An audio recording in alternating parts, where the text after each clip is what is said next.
é a virada do século XX. A China, uma nação governada sob o último grande império, a dinastia Qing, está prestes a testemunhar reformas radicais e mudanças sociais nunca antes vistas no país. O infame Partido Comunista Chinês toma o poder do nacionalista Partido Kuomintang, estabelecendo a República Popular da China. Um homem de origens humildes mudaria completamente o rosto da China comunista, implementando suas próprias políticas econômicas liberais e criando a potência emergente que ela é hoje. Ele subiria nas fileiras do Partido Comunista, enfrentando muitos obstáculos e reveses. Mas ainda assim, acabaria se tornando uma das figuras mais proeminentes da história recente da China, e possivelmente uma das figuras políticas mais importantes da segunda metade do século XX. Seu nome, Deng Xiaoping, o pai da China moderna.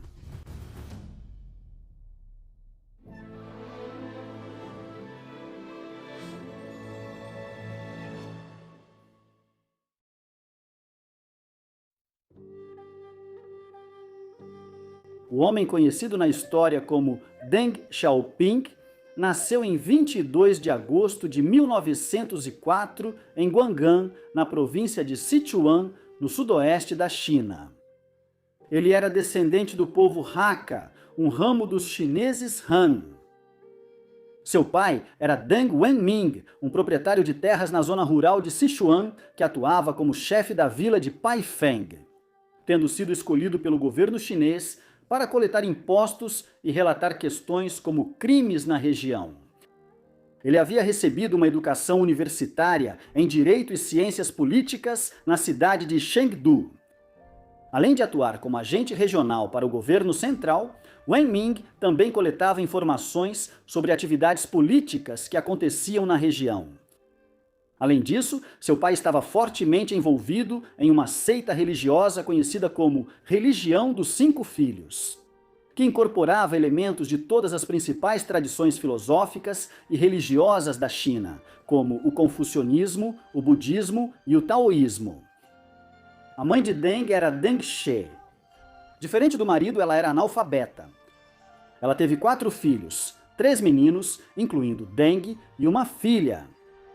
No entanto, ela esteve ausente da vida de Deng desde que ele era relativamente jovem, sucumbindo ao que hoje se acredita ter sido tuberculose, falecendo em algum momento da década de 1920. Deng era o filho mais velho de Wenming e Dan She. Não se sabe muito sobre a infância do futuro líder chinês, embora ele tenha sido posteriormente descrito por moradores da vila que o conheceram quando menino como uma criança estável, enérgica e feliz. Ele também era conhecido entre seus colegas de escola por ser brincalhão e travesso, embora também fosse sério e inteligente. Aos 5 anos de idade, em 1909, Deng começou a ter aulas particulares e recebeu seu nome honorário, que era tradicionalmente dado por seu professor. Esse nome era Xixian, que significa aspirar ao bem. Ele também foi treinado nos escritos clássicos de Confúcio e mais tarde frequentou uma escola primária convencional, onde continuou seus estudos sobre a obra do antigo filósofo e aprendeu a recitar trechos de seus escritos. Deng estava crescendo em uma época de imensas mudanças em toda a China. Por cerca de 250 anos, entre o início do século XVII e meados do século XIX, China, Japão e Coreia haviam se isolado do contato com o mundo exterior, e em particular das potências europeias, que haviam começado a chegar ao Extremo Oriente, pois temiam que os recém-chegados perturbassem as tradições e o modo de vida. Na década de 1830, britânicos, franceses, americanos e outros haviam alcançado um estágio de desenvolvimento tecnológico e militar em que os chineses já não conseguiam mais mantê-los fora de seus portos. A introdução de ideias ocidentais, trazidas pelas guerras do ópio iniciadas pelos britânicos, causou uma imensa perturbação na China. A segunda metade do século XIX testemunhou um declínio gradual do sistema imperial supervisionado pela dinastia Qing. No entanto, apesar dos esforços para modernizar, apenas a instabilidade política se seguiu. O governo imperial finalmente colapsou em 1911, após o que uma república chinesa foi estabelecida. No entanto, mesmo assim, um período de mais agitação se seguiu, no qual senhores da guerra chineses tradicionais governaram várias partes do país. Enquanto novos movimentos progressistas, como o Kuomintang ou nacionalistas e os comunistas, começaram a surgir entre as classes médias mais educadas das muitas grandes cidades da China. Essas forças de modernização e instabilidade formaram o pano de fundo contra o qual a vida de Deng se desenrolou.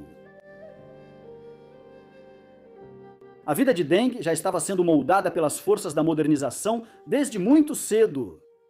Em 1915, quando Deng tinha 11 anos, ele frequentou um internato em Guang'an, antes de passar para o ensino médio no mesmo distrito em 1919, com 14 anos de idade.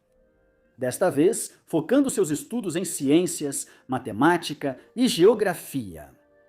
Então, no outono de 1919, Wen Ming matriculou tanto Deng quanto seu filho mais novo, Xiao Sheng, no programa Trabalho Diligente e Estudo Frugal, pelo qual estudantes chineses eram enviados para a França, do outro lado do mundo, para estudar e aprender ideias modernas do Ocidente. É inconcebível que uma decisão educacional como essa pudesse ter sido considerada para os filhos de um político chinês de classe média das províncias apenas meio século antes. O motivo pelo qual Wen Ming escolheu a França para a educação de seu filho foi que, na China, a França era considerada um bastião para o aprendizado político e econômico. Ao mesmo tempo, estava livre da maior parte da carga política do envolvimento britânico na China. Deng não conseguiu obter uma bolsa de estudos completa devido às notas baixas e também teve dificuldades para aprender francês, mas conseguiu passar nos exames que lhe permitiram estudar na França. Além disso, como seu pai acreditava fortemente no sucesso futuro de sua própria nação, ele transmitiu a Deng valores relacionados à melhoria da sociedade chinesa. Deng partiu de Xangai em 11 de setembro de 1920, chegando à cidade portuária de Marsella em 19 de outubro. Ao chegar à França, ele e seus colegas estudantes se encontraram com representantes da Sociedade Sino-Francesa de Educação, que acompanharam os estudantes até Paris. De lá, Deng foi enviado para a cidade de Bayeux, na Normandia, para estudar em uma escola secundária. Enquanto estudava na França, o jovem Deng reclamava do tratamento discriminatório dado aos seus compatriotas chineses, que, segundo ele, eram tratados como crianças, recebiam um ensino de nível inferior e eram mandados para a cama cedo.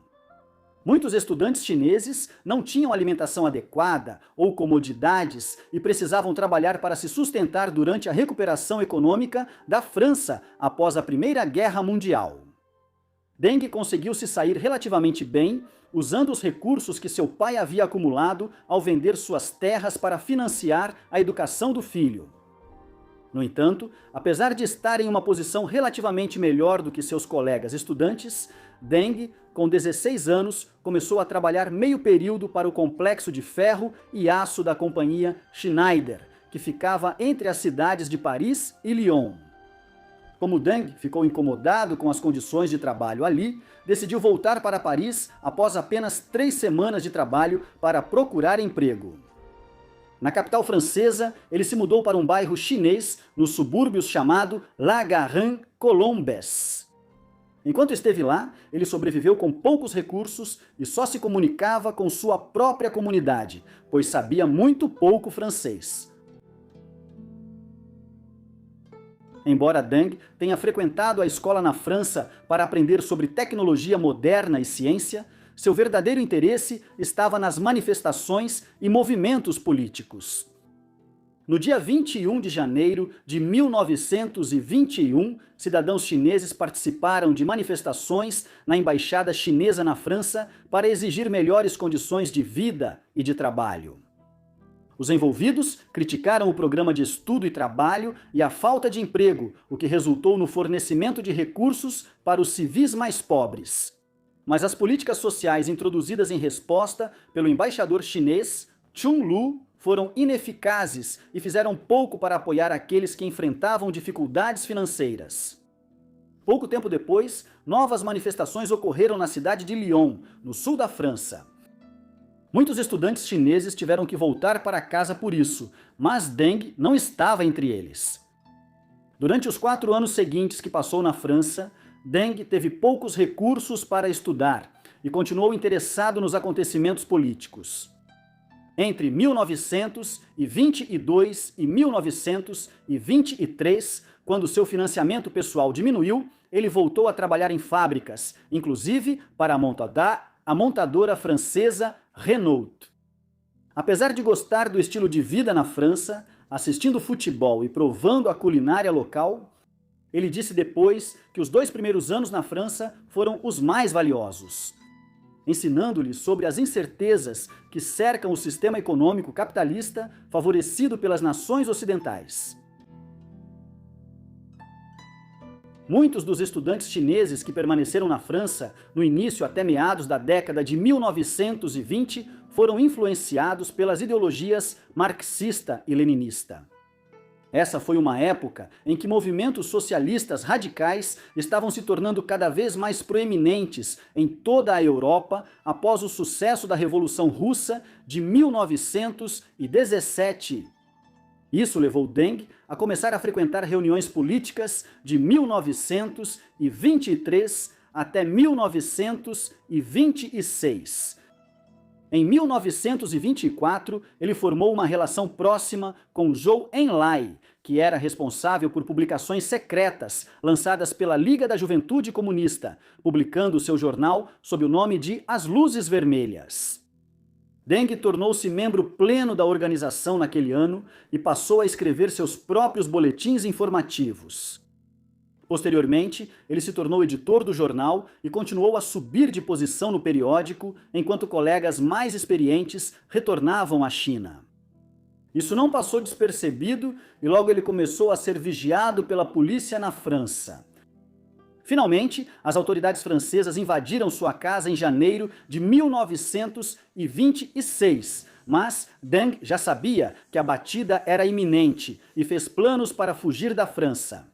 Seguindo de trem pela Europa, via Berlim até Moscou, a capital da União Soviética. Na capital russa, sob o patrocínio comunista, Deng começou a estudar na Universidade do Oriente da União Soviética, concentrando-se principalmente em teoria comunista. Logo, ele se tornou membro do Partido Comunista Chinês e estava cada vez mais comprometido com o marxismo. Após estudar alguns meses na Universidade do Oriente, Deng mudou-se para a Universidade Sun Yat-sen de Moscou, que foi fundada em 1925 e recebeu o nome de Sun Yat-sen, um importante nacionalista chinês que havia se aliado à União Soviética na primeira metade da década de 1920. Ele fundou o Kuomintang e o movimento nacionalista na China, que, ironicamente, após sua época, acabaria envolvido em uma guerra civil com os comunistas chineses. Na Universidade Sun Yat-sen, Deng continuou sua educação nos princípios comunistas e sobre a história mais ampla da China. Foi também aqui que ele aprendeu a língua russa, além de ser apresentado às estratégias militares russas que evoluíram durante a Primeira Guerra Mundial e a Guerra Civil Russa que se seguiu. Ele também aprendeu que após as guerras do ópio no século XIX e o declínio da China como potência, muitas pessoas atribuíram a responsabilidade ao fracasso da China em se modernizar industrialmente. Nesse contexto, muitas pessoas passaram a acreditar lá na China que a melhor maneira para o país evitar a interferência estrangeira em seus assuntos e voltar a ser uma grande nação após séculos de declínio era se industrializar. Deng ficou convencido, através de seus estudos, de que o desenvolvimento de um Estado comunista seria a melhor maneira de alcançar esse objetivo. Enquanto Deng estudava na Europa, os acontecimentos na China se tornaram tumultuados. Em dezembro de 1915, um dos senhores da guerra, Yuan Shikai, tentou reconstituir o sistema imperial com ele mesmo como imperador da China. Isso se mostrou infrutífero, e no final da primavera de 1916, a república havia sido restabelecida. O caos continuou por anos depois disso, com Sun Yat-sen desempenhando um papel importante na política do país até o final da década de 1910. Em 1919, seu partido nacionalista, o Kuomintang, havia se tornado a força mais dominante no sul da China. Outros movimentos também surgiram, especialmente o Partido Comunista Chinês, que foi fundado em 1921. Nesse início, os nacionalistas e os comunistas tinham muito em comum. Ambos queriam pôr fim à instabilidade causada pelos antigos senhores da guerra retrógrados e modernizar a China. Ambos também tinham leve inclinação à esquerda na época de Sun Yat-sen.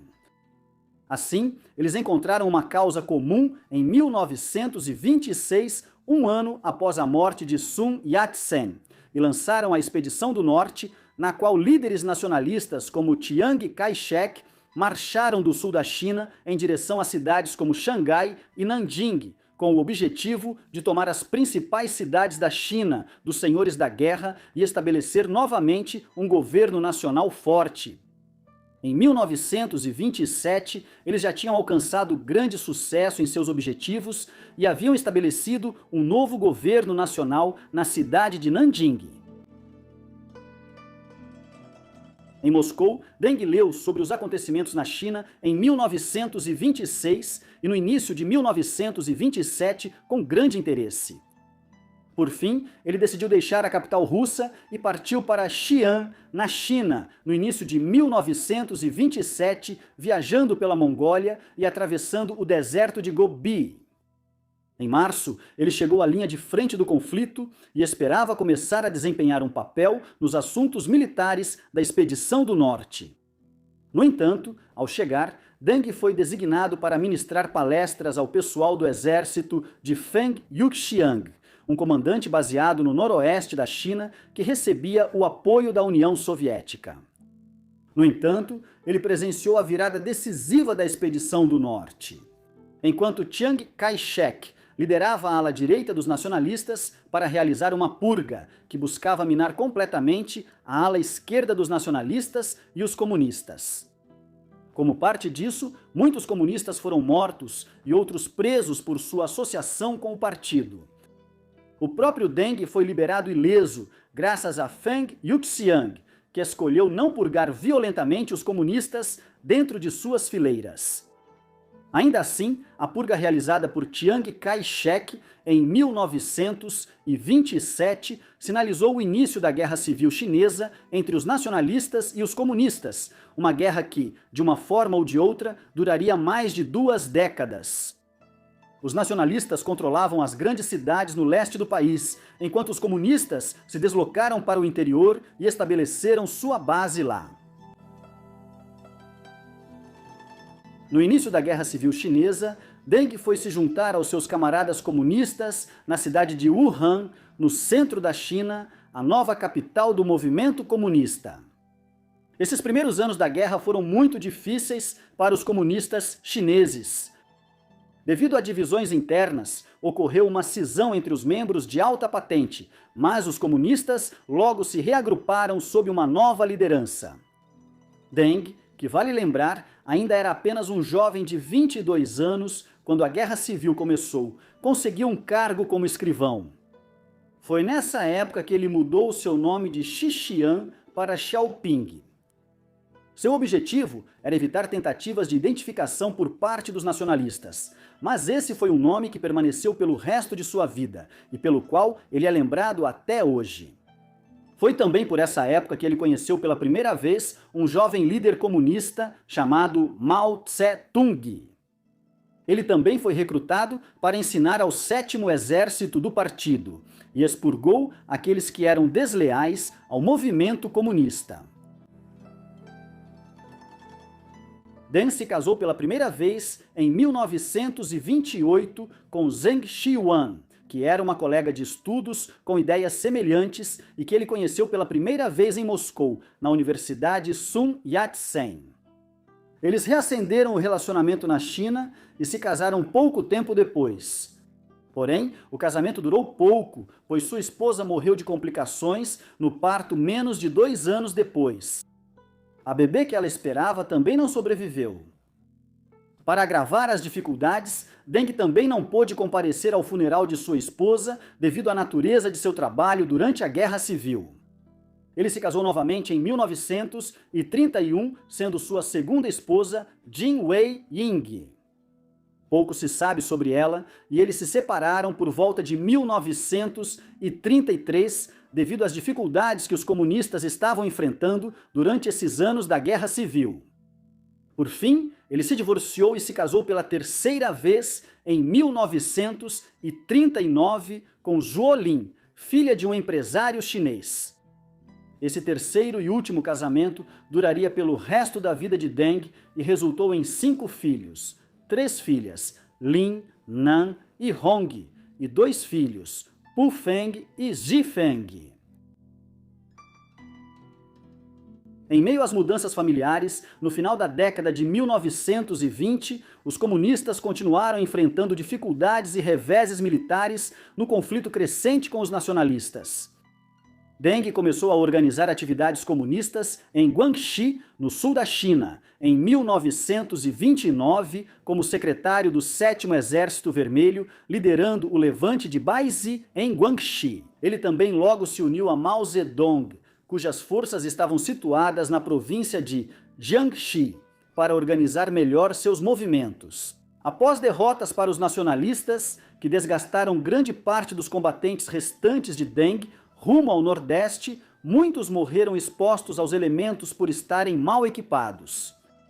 Em fevereiro de 1930, Mao havia criado o governo soviético provincial de Jiangxi na região, mas enfrentou problemas internos, pois era visto como antirrevolucionário devido à sua postura moderada em muitas questões.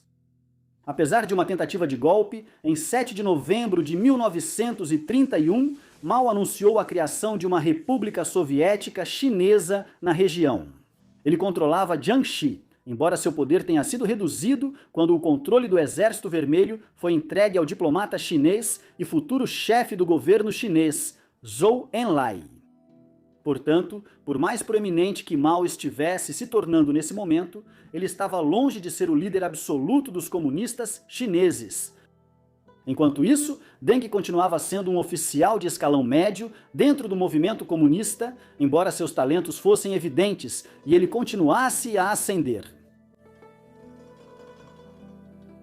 A carreira política de Deng foi um pouco prejudicada por seu retorno a Xangai no início dos anos 1930 para tentar angariar apoio clandestinamente aos comunistas na cidade, deixando sua facção do exército para trás. Alguns achavam que Deng havia traído o partido e conseguiu escapar de punição por suas ações, pois alegou que era apenas um instrutor político e não um comandante de guerra. Sua posição possivelmente foi protegida graças à intervenção de Zhou Enlai, seu velho amigo dos tempos em que estiveram na França.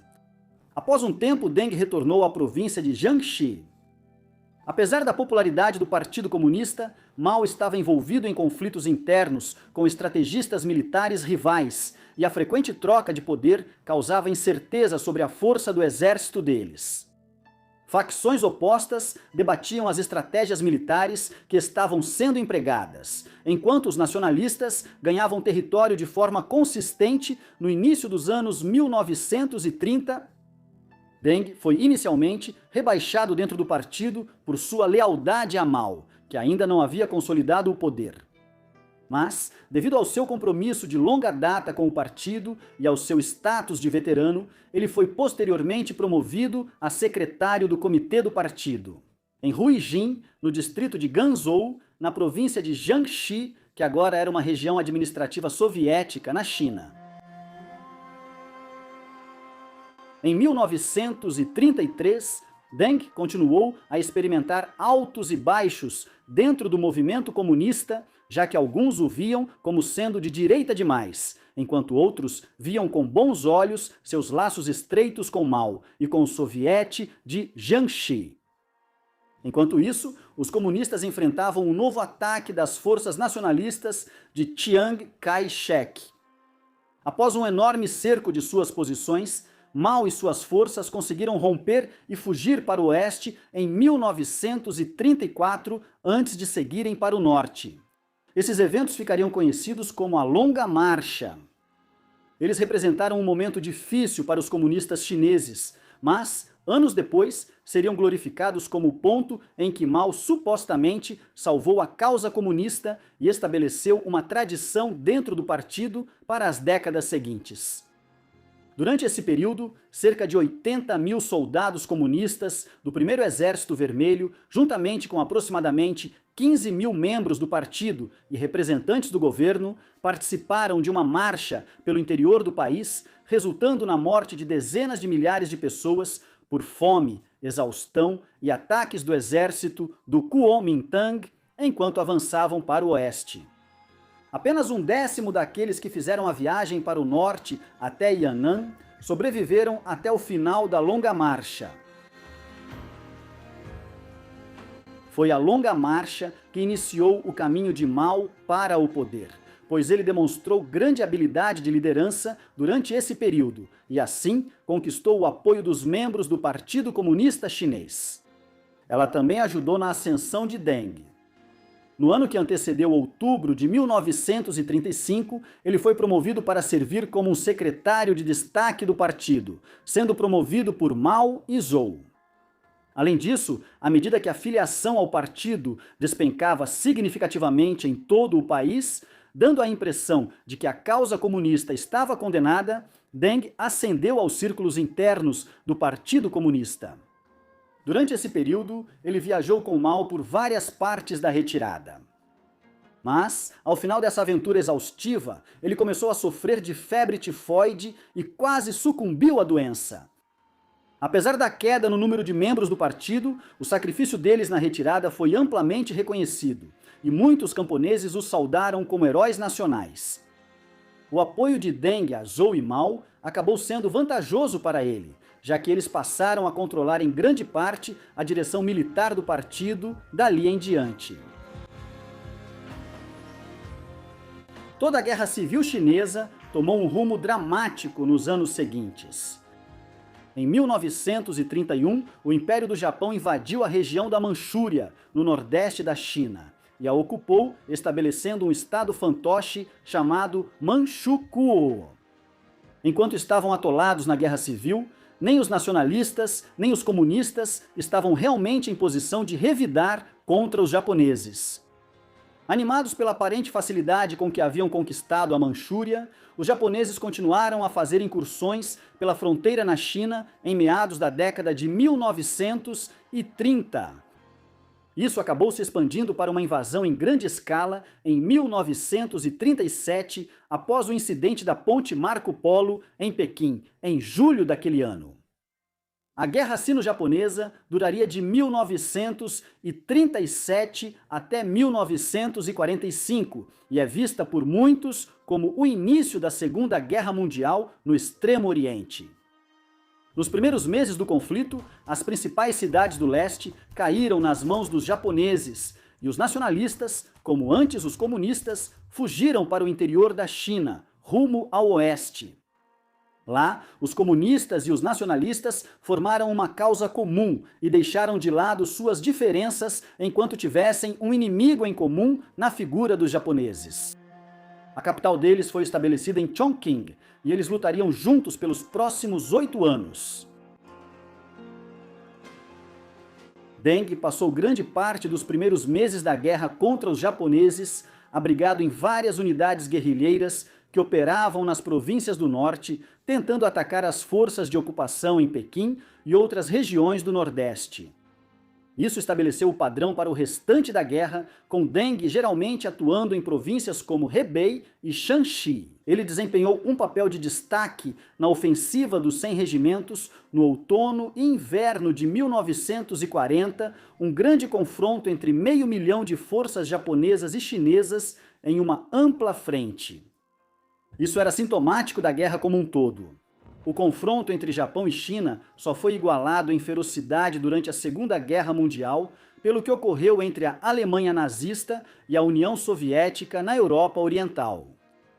A natureza do conflito na China mudou a partir de dezembro de 1941, quando o Japão atacou os Estados Unidos e a Grã-Bretanha, proporcionando assim aos chineses novos aliados e uma fonte de ajuda material vinda da Birmânia Britânica.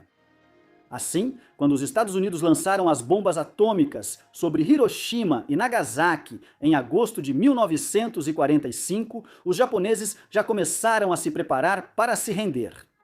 A instável coalizão entre os comunistas chineses e os nacionalistas estava fazendo grandes avanços na recuperação de muitas cidades e vilarejos ao longo da costa leste e dos rios.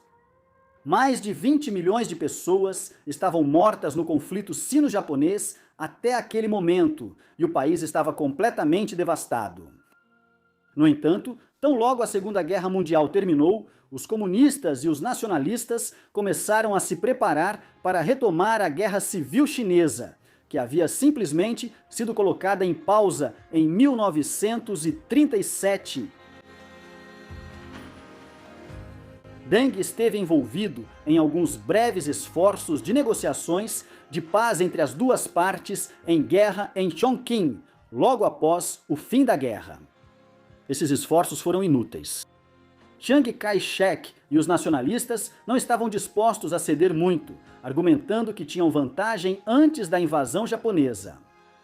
Isso era verdade, mas os comunistas estavam em uma posição muito mais forte. Saindo da guerra, tendo obtido o apoio de uma grande parcela da população chinesa por seu esforço de guerra determinado contra os japoneses, enquanto os nacionalistas saíram do conflito em 1945 com uma reputação de inação e corrupção terrível, tendo desviado uma grande parte da ajuda financeira que os Estados Unidos haviam enviado à China para ajudar na luta contra os japoneses.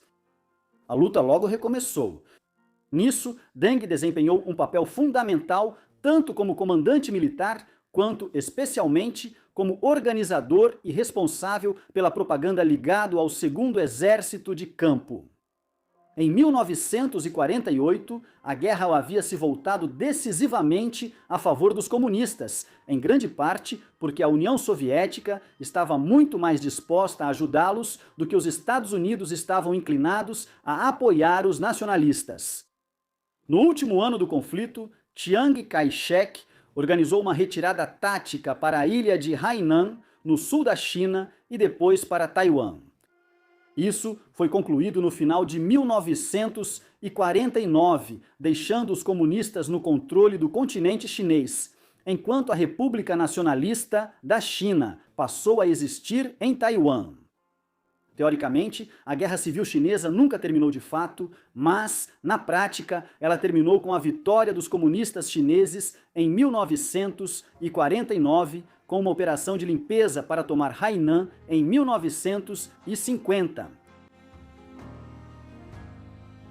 Perto do final da Guerra Civil, Deng ainda desempenhava um papel no Segundo Exército de Campo, que controlava Yunnan, Sichuan, Xikang, Guizhou e o Tibete, no sudoeste do país. Com o fim do conflito e a vitória comunista, ele supervisionou um processo no qual muitos intelectuais e estudantes desses territórios foram forçados a ir para campos de reeducação. Isso fazia parte do programa de retificação intelectual de Mao. A tomada comunista de 1949 marcou o fim da República da China. O Estado agora passaria pela transição para uma versão chinesa do comunismo, que ficaria conhecida como maoísmo.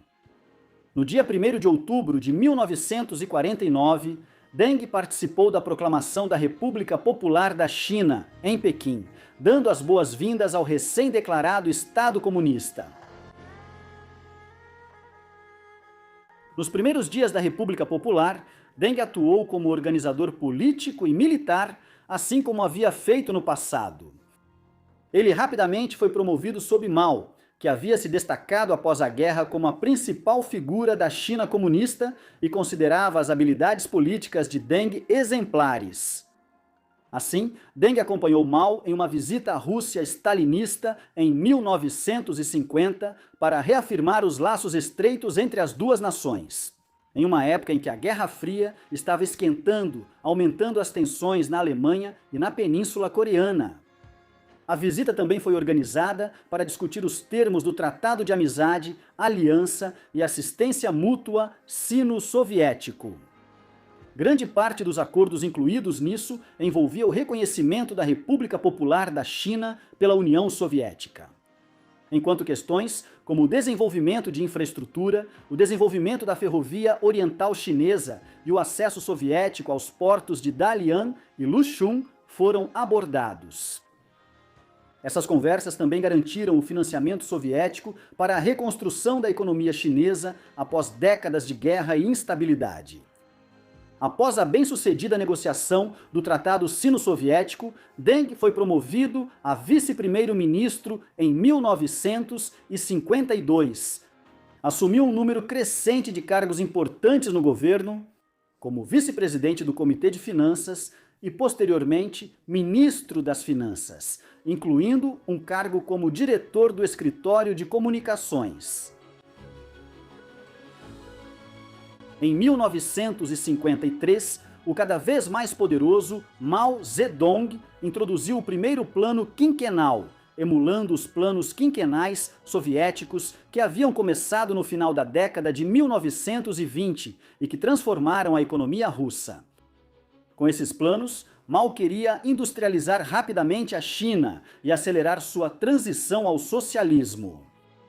Um componente fundamental disso foi a coletivização das terras agrícolas em grandes fazendas estatais, que seriam administradas de forma mais eficiente, liberando mão de obra para trabalhar nas novas fábricas das cidades.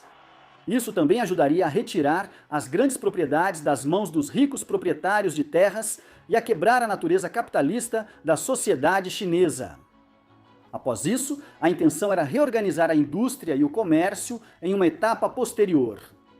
Embora o primeiro plano quinquenal tenha sido um sucesso econômico, já que a produção industrial cresceu a uma taxa de 19% entre 1952 e 1957, a agricultura ficou para trás, com taxas de crescimento de 4%. Devido à falta de investimento estatal, os ganhos vieram da reorganização e cooperação promovidas pela agricultura cooperativa. Através da economia centralmente planejada por Mao e da coletivização da agricultura, a economia industrial prosperou e a riqueza do país aumentou. O padrão de vida da pessoa comum melhorou muito. No entanto, planos mais rigorosos seriam implementados posteriormente, causando grande sofrimento em todo o país. Em 1954, Mao consolidou seu controle sobre o Estado ao assumir o cargo de primeiro presidente da República Popular da China. Deng continuou a se sair bem durante esse período sob a proteção de Mao. Ele manteve seu cargo como vice-primeiro-ministro e, mais tarde, garantiu posições como chefe do Departamento de Organização do Partido Comunista, além de participar como membro da Comissão Militar Central. Ele também foi fundamental para influenciar a legislação como administrador governamental dentro do Conselho de Formulação de Políticas do Partido Comunista. No entanto, uma crescente divisão ideológica estava se desenvolvendo entre Deng e Mao. Em 1956, o partido passou por uma mudança constitucional na primeira sessão do 8º Congresso Nacional do Partido Comunista. Deng assumiu uma posição mais forte dentro do partido, servindo como secretário-geral do secretariado sob o Politburo. Ele também estava envolvido nas decisões diárias do país, ao lado do presidente Liu Shaoqi e do primeiro-ministro Zhou, em apoio a Mao. Nesse período, em 1956 e 1957, o governo lançou a campanha das 100 Flores, na qual o povo da China teve uma rara oportunidade de criticar abertamente o governo. No entanto, isso não durou muito e acabou sendo usado para identificar aqueles que eram críticos ao governo. Então, em 1957, surgiu o movimento antidireitista de Mao, que inicialmente foi apoiado por Deng e outros líderes do partido. Ele duraria até o final da década de 1950 e foi usado como base para expurgar tanto o movimento comunista quanto a sociedade em geral de elementos de direita. Deng não foi expurgado de nenhuma forma, mas sua posição dentro do regime foi colocada em dúvida em 1958, quando ele fez parte de um grupo dissidente que se opôs à maior introdução do que foi chamado de pensamento Mao Zedong nos estatutos do Partido Comunista Chinês. Apesar de sua ascensão anterior sob Mao, isso sinalizou uma clara ruptura com o líder do país. Foi uma aposta, mas também aponta para o fato de que Mao nunca esteve tão seguro em sua posição como chefe da China comunista quanto Joseph Stalin esteve em seu controle sobre a União Soviética nas décadas de 1930 e 1940. Na segunda sessão do 8º Congresso de 1958, o Partido Comunista adotou o Grande Salto Adiante como política de governo. Esse foi o segundo plano quinquenal, e era a visão de Mao de que o país poderia superar a Grã-Bretanha em termos de produtividade industrial em apenas 5 anos. O Grande Salto Adiante foi extremamente ambicioso e, em retrospecto, bastante delirante. O objetivo principal era aumentar a produção de aço chinesa a um nível que superasse a produção britânica de aço em 5 anos. Também foram definidas metas ambiciosas para a extração de carvão e outros processos industriais no país. Para garantir que essas metas fossem alcançadas, foi exercida pressão sobre os oficiais regionais do partido. Para tirar as pessoas do trabalho agrícola e levá-las para as fábricas industriais, e então desenvolver a máxima eficiência em todo o país nas fábricas e minas. O resultado foi uma fome catastrófica, já que os oficiais do partido forçaram tantas pessoas a deixarem as fazendas que a produção de alimentos sofreu. Em alguns casos, sabia-se até que os oficiais comunistas locais derretiam implementos agrícolas como arados e ferramentas básicas para aumentar a quantidade de aço que podiam alegar estar sendo produzida. Também houve problemas em projetos de infraestrutura, como a construção de barragens, que eram realizados de forma precária e apressada, levando a inundações meses depois e ao alagamento de terras agrícolas. Em 1959 e 1960, uma fome terrível estava ocorrendo e a posição e autoridade de Mao foram imensamente prejudicadas. Dezenas de milhões de pessoas morreram em toda a China. O número exato de mortos ainda é amplamente contestado. Por mais terríveis que esses eventos tenham sido, eles beneficiaram a carreira de Deng. Após o desastroso Grande Salto Adiante, Mao ficou enfraquecido e seu rival político viu uma oportunidade de agir para minar sua autoridade. Um ramo do partido, que incluía reformadores econômicos como Deng e Liu Shaoqi, agora buscava convencer os líderes do partido de que uma nova abordagem poderia ser adotada. Na Conferência dos 7.000 Quadros de 1962, suas propostas foram recebidas calorosamente. Mao não estava em posição de se opor agressivamente a isso.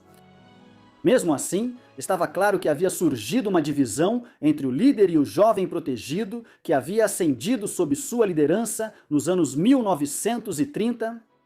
Outras divisões foram observadas quando Mao recomendou o desenvolvimento do que ele chamou de movimento da Terceira Frente, em meados da década de 1960. Com isso, ele queria dizer que a China precisava se tornar mais independente industrial e militarmente da União Soviética, no contexto da Guerra Fria. Devido ao crescente desentendimento entre Moscou e Pequim, desde meados da década de 1950 e a morte de Stalin. Deng se opôs abertamente à abordagem de Mao e argumentou contra o investimento caro em uma ampliação das forças armadas. Em resposta ao enfraquecimento de sua posição como líder supremo da China durante o grande salto adiante, Mao lançou a Revolução Cultural em 1966. Isso foi concebido como um movimento para purificar a cultura da China por meio de uma espécie de revolução constante na qual contra-revolucionários e quaisquer capitalistas e elementos burgueses não reformados seriam eliminados. Na realidade, foi um esforço de Mao para mobilizar sua própria base de apoio e retomar o controle total do Estado. Isso rapidamente saiu do controle quando gangues de estudantes chineses do ensino médio e universitários mais jovens se organizaram em violentos guardas vermelhos, que aterrorizavam seus próprios professores e pais, por não serem ideologicamente fervorosos o suficiente. Com o tempo, o governo teve que recorrer a programas nos quais os guardas vermelhos eram enviados das cidades para o campo, tentando reformar seu fervor ideológico. Entre 1 e 2 milhões de pessoas seriam mortas em atrocidades por toda a China na década seguinte, enquanto a Revolução Cultural continuava sem parar. Os ataques incluíram vinganças contra muitos altos membros do Partido Comunista. Entre eles estavam Deng e seu aliado próximo, Liu Xiaoqi, ambos acusados de serem direitistas burgueses não reformados por causa de suas opiniões anteriores sobre a política econômica. Por causa de tudo isso, Deng passaria o final dos anos 1960 e boa parte do início dos anos 1970 à margem da política chinesa. No entanto, em 1973, sob a proteção de seu antigo aliado, Zhou Enlai, ele foi reintegrado à hierarquia do partido em Pequim e assumiu novos cargos de autoridade. Em fevereiro de 1972, Richard Nixon visitou a China como o primeiro presidente dos Estados Unidos da era pós-comunista a fazê-lo. Desde 1949, os Estados Unidos haviam reconhecido em grande parte a República da China na ilha de Taiwan como o governo legítimo da China. Mas com a passagem de mais de 2 décadas, os Estados Unidos estavam ansiosos para desenvolver relações econômicas com a China continental. O governo de Nixon também percebeu que a China tinha um papel a desempenhar para encerrar a Guerra do Vietnã de uma forma que salvasse ao máximo a imagem dos Estados Unidos. Era uma guerra que os Estados Unidos estavam perdendo, mas seguiam lutando. A visita de Estado iniciou o processo de normalização das relações entre os Estados Unidos e a China, e finalmente, em 1979, o governo do presidente Jimmy Carter reconheceria a República Popular da China. Deng desempenhou um papel importante nesse processo, tanto como uma figura de menor escalão dentro do regime comunista no início e meados da década de 1970, quanto depois que se tornou o líder da China no final dos anos 1970. Esse foi um episódio de importância vital na história moderna, pois abriu caminho para o milagre econômico da China ao abrir o mercado dos Estados Unidos para os produtos que a China começava a produzir em quantidades cada vez maiores. Fora isso, a personalidade de Deng nem sempre era popular entre os principais políticos americanos, com alguns, como Henry Kissinger, chegando a chamá-lo, abre aspas, de homenzinho desagradável. Uma opinião compartilhada por muitas pessoas no governo Nixon e além dele. Zhou Enlai faleceu em janeiro de 1976. Sua morte foi logo seguida por protestos em massa e violência na Praça Tiananmen em 5 de abril de 1976, quando o descontentamento com a Revolução Cultural e o governo de Mao transbordou. No dia, grandes multidões se reuniram para prestar homenagens a Zhou, que era muito respeitado pela população. Os presentes foram considerados contra-revolucionários e rotulados como tal pelo Comitê Central do Partido Comunista, que depois buscou a prisão de Deng pela suposta organização do evento. O próprio Deng permaneceu em grande parte ausente da praça, embora tenha sido visto visitando uma área próxima. Como resultado, ele foi acusado de liderar os manifestantes, uma alegação que negou veementemente, mas que fez com que perdesse seu status de membro sênior do Partido Comunista e fosse removido de seu cargo de vice-primeiro-ministro.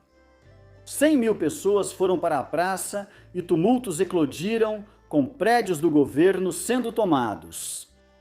Forças de segurança lideradas pelo Bando dos Quatro, que havia obtido poder substancial durante a Revolução Cultural, desocuparam a praça com uma milícia.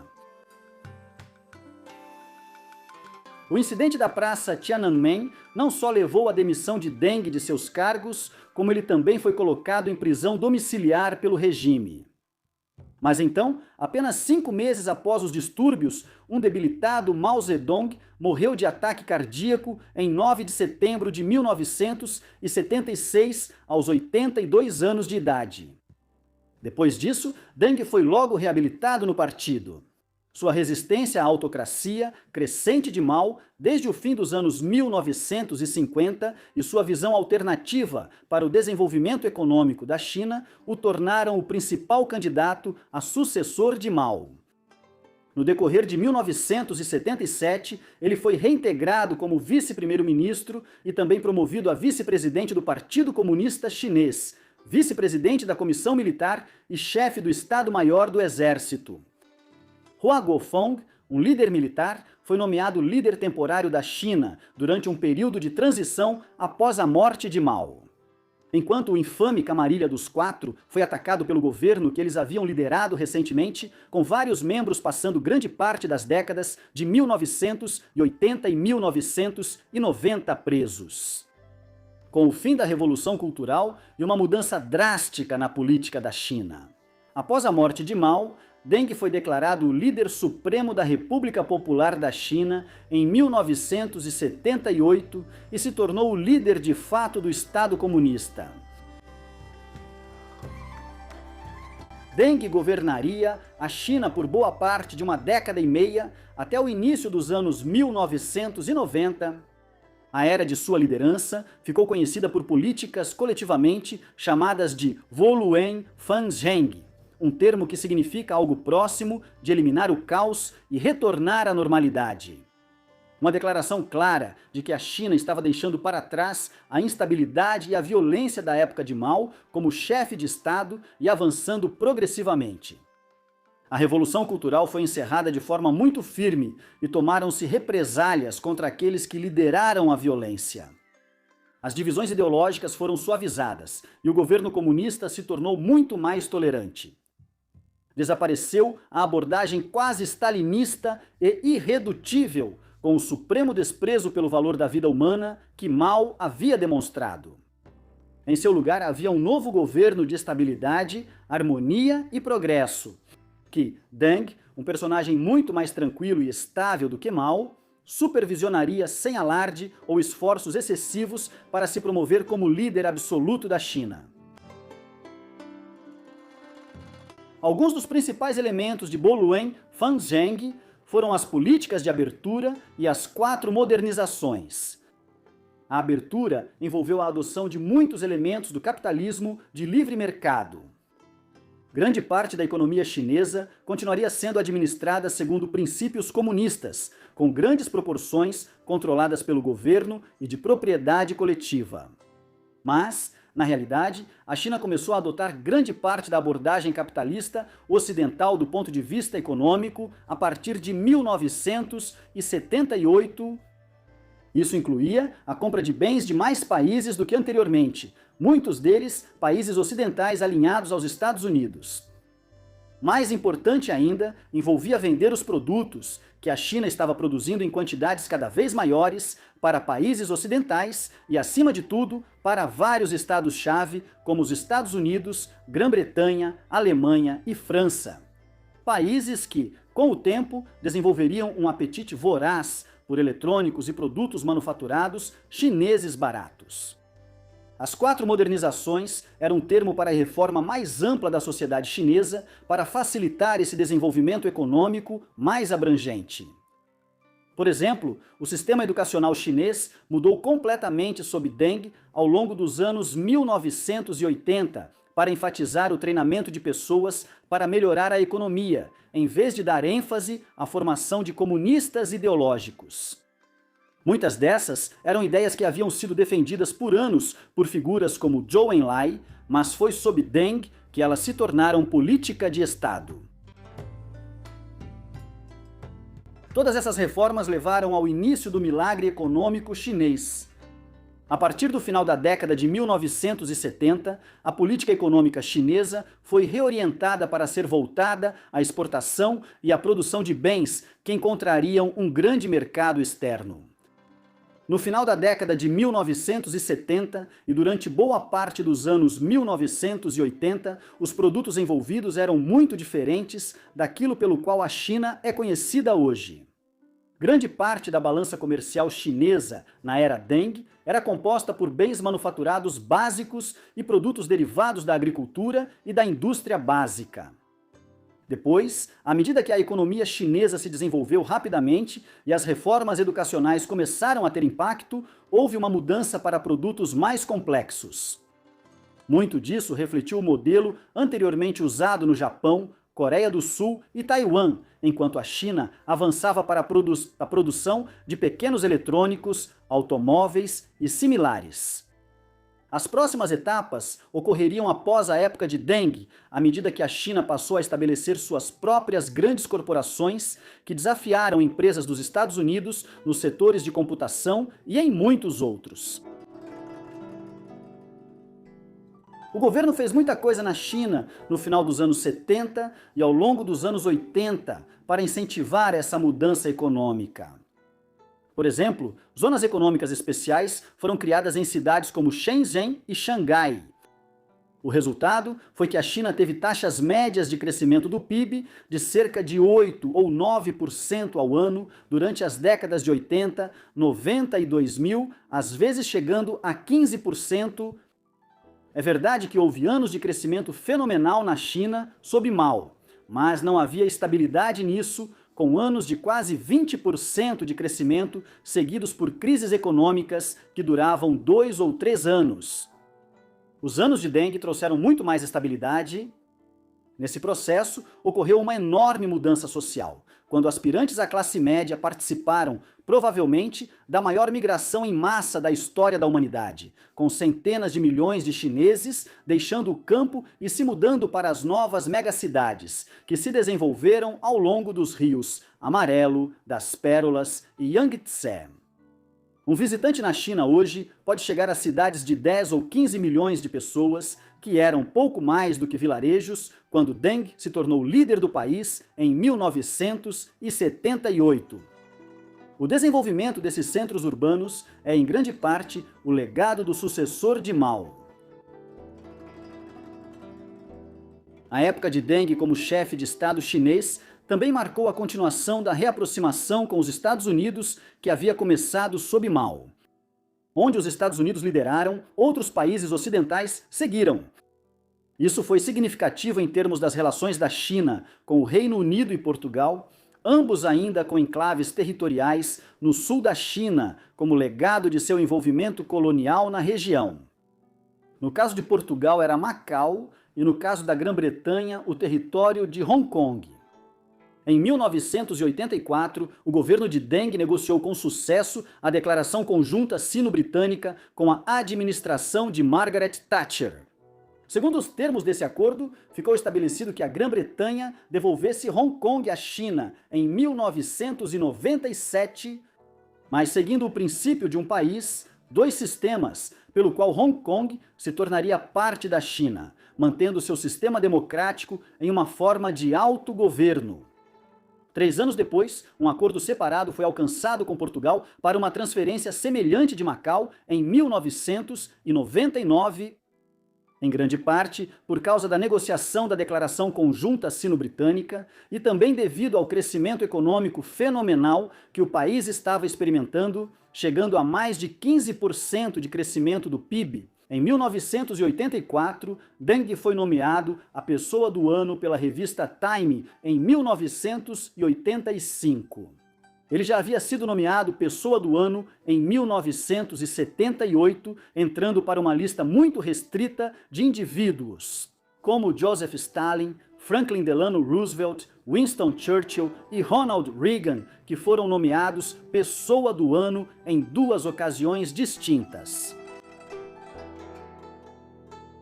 Nenhuma avaliação do período de liderança de Deng Xiaoping na República Popular pode ignorar o fato de que a polêmica política do filho único da China foi iniciada em 1979, um ano após o início do mandato de Deng.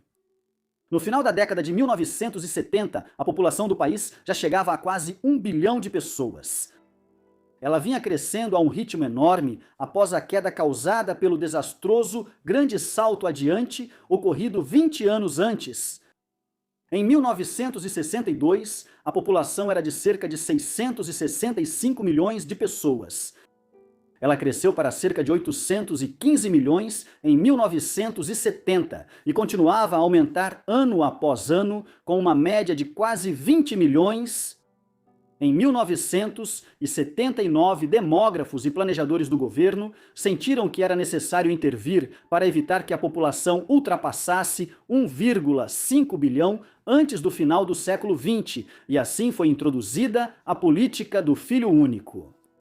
Com isso, foi estabelecido em teoria que cada casal deveria ter apenas um filho. No entanto, tantas condições foram estabelecidas para ela nos anos seguintes que, em teoria, menos da metade da população realmente teve a política do filho único imposta a eles. Enquanto uma política desse tipo só pode ser aplicada na prática até certo ponto. Por exemplo, multas eram impostas às famílias que ultrapassavam o limite de um filho, mas algumas famílias eram simplesmente ricas o suficiente para aceitar a multa e ter um segundo ou terceiro filho. Com o tempo, a política atingiu seu objetivo declarado. O crescimento populacional desacelerou nos anos 80, depois ainda mais nos anos 90 e muito mais nos anos 2000. O problema é que isso causou muitos problemas sociais em termos de implementação, além de questões sociológicas a longo prazo. Além disso, hoje, quase meio século depois, a China enfrenta uma crise demográfica causada pelo rápido envelhecimento da população e pela queda geral da população nas próximas décadas. Isso será para sempre um dos elementos mais controversos da época de Deng como líder da China. Claro, houve outro capítulo ainda mais controverso em sua época como chefe do regime comunista chinês. Em meados de abril de 1989, começaram protestos em massa na Praça Tiananmen, em Pequim, após a morte de Hu Yaobang, um importante reformista dentro do Partido Comunista Chinês. Os manifestantes estavam cientes dos movimentos mais amplos na Europa para reformar os governos comunistas de países como a União Soviética, Polônia e Alemanha Oriental. A agitação também foi resultado de uma sociedade que, para o bem ou para o mal, havia passado por mudanças imensas na década desde que Deng assumiu o poder, seja com a introdução da política do filho único ou com a abertura da economia. As negociações entre os manifestantes e o governo estavam em andamento, mas a agitação havia se espalhado por toda a China, inspirando protestos em outras cidades. Sem uma resolução à vista, no início de junho de 1989, Deng ordenou a dispersão dos manifestantes na Praça da Paz Celestial. A lei marcial foi declarada no final do dia 3 de junho e no dia seguinte, soldados e tanques avançaram para o centro de Pequim. A natureza do ocorrido em 4 de junho ainda é amplamente debatida. Seguiu-se uma repressão sangrenta, de tal forma que ficou conhecida como o Massacre da Praça da Paz Celestial. Mas o número exato de mortos varia entre algumas centenas de pessoas até milhares em todo o país. A verdade não está clara. O que é evidente é que a repressão de 1989 prenunciou o controle de ferro do Partido Comunista Chinês sobre o poder até os dias de hoje. E a relutância do Estado em introduzir qualquer tipo de reforma liberal em resposta aos protestos públicos. Também seria um dos últimos atos de Deng como chefe do governo. No final de 1989, aos 85 anos de idade, ele deixou o cargo de presidente da Comissão Militar Central. Uma medida que indicava sua intenção de começar a transferir o poder para seus sucessores, Jiang Zemin e Hu Jintao. Deng havia deixado o cargo de presidente da Comissão Militar Central em 1989. Isso, junto com o dano à sua autoridade causado pelos protestos da Praça Tiananmen, enfraqueceu não apenas sua posição, mas também o programa de reformas que ele havia lançado uma década antes. Muitas pessoas dentro da hierarquia comunista acreditavam que a China estava se liberalizando rápido demais e se afastando completamente das raízes da Revolução Comunista Chinesa. Uma visão que foi reforçada quando as tentativas de reformas na União Soviética por Mikhail Gorbachev, nos anos 1980, inadvertidamente causaram o colapso dos governos comunistas lá e em outros lugares da Europa Oriental e Central entre 1989 e 1991. Para evitar que o mesmo acontecesse na China, as reformas foram revertidas em muitos aspectos em 1990 e 1991. Foi isso que levou Deng Xiaoping a realizar sua famosa viagem ao sul durante 5 semanas, de meados de janeiro de 1992 até o final de fevereiro. Visitando várias cidades e centros econômicos em lugares como Xangai e Shenzhen, Deng Xiaoping reafirmou que a modernização e a abertura eram o caminho a seguir para a China. Ele conseguiu conquistar apoio suficiente para revigorar a crença do Partido Comunista no programa que ele havia iniciado. A viagem ao Sul foi um momento vital para garantir a continuidade do programa de modernização e do milagre econômico. Nos anos que se seguiram, Deng continuou em uma aposentadoria parcial, com Jiang Zemin e Hu Jintao controlando teoricamente o Partido Comunista e o Estado. No entanto, é amplamente entendido que Deng foi uma espécie de governante emérito da China durante boa parte da década de 1990, na medida em que suas políticas continuaram a ser seguidas após a viagem ao Sul.